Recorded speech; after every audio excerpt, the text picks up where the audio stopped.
Acoustic neuroma, a benign tumor that may develop on the hearing and balance nerves near the inner ear. The tumor results from an overproduction of Schwann cells, small sheet-like cells that normally wrap around nerve fibers like onion skin and help support the nerves. When growth is abnormally excessive, Schwann cells bunch together, pressing against the hearing and balance nerves, often causing gradual hearing loss, tinnitus, ringing in the ears, and dizziness. If the tumor becomes large, it can interfere with the facial nerve, causing partial paralysis, and eventually press against nearby brain structures, becoming life-threatening. The early diagnosis of an acoustic neuroma is the key to preventing its serious consequences. Unfortunately, early detection of the tumor is sometimes difficult because the symptoms may be subtle and may not appear in the beginning stages of growth. Once the symptoms do appear, a thorough ear examination and hearing test are essential for diagnosis. Computerized tomography, CT, scans and magnetic resonance imaging, MRI, are helpful in determining the location and size of a tumor and also in planning its microsurgical removal. If an acoustic neuroma is surgically removed when it is still very small, hearing may be preserved and accompanying symptoms may go away. As the tumor grows larger, surgical removal is often more complicated because the tumor may become firmly attached to the nerves that control facial movement, hearing, and balance. The removal of tumors attached to hearing, balance, or facial nerves can make the patient's symptoms worse because sections of these nerves must also be removed with the tumor. As an alternative to conventional surgical techniques, radiosurgery may be used to reduce the size or limit the growth of the tumor.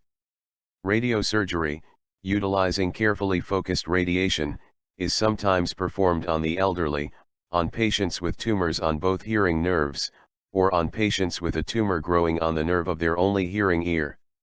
If the tumor is not removed, MRI is used to carefully monitor its growth. There are two types of acoustic neuroma, unilateral and bilateral. Unilateral acoustic neuromas affect only one ear.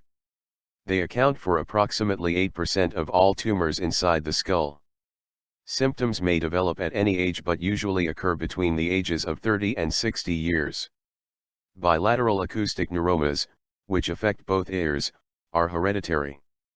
Inherited from one's parents, this tumor results from a genetic disorder known as neurofibromatosis, 2, NF2. Affected individuals have a 50% chance of passing this disorder on to their children. Unlike those with a unilateral acoustic neuroma, individuals with NF2 usually develop symptoms in their teens or early adulthood. Because NF2 patients usually have multiple tumors, the surgical procedure is more complicated than the removal of a unilateral acoustic neuroma. Further research is needed to determine the best approach in these circumstances. In addition to tumors arising from the hearing and balance nerves, NF2 patients may develop tumors on other cranial nerves associated with swallowing, speech, eye and facial movement, and facial sensation. NF2 patients may also develop tumors within the spinal cord and on the brain's thin covering. Both types of acoustic neuroma occur following a loss of the function of a gene on chromosome 22. A gene is a small section of DNA responsible for a particular trait like hair color or skin tone. This particular gene on chromosome 22 suppresses the growth of Schwann cells. When this gene malfunctions, Schwann cells can grow out of control. This gene may help suppress other types of tumor growth. In NF2 patients, the faulty gene on chromosome 22 is inherited.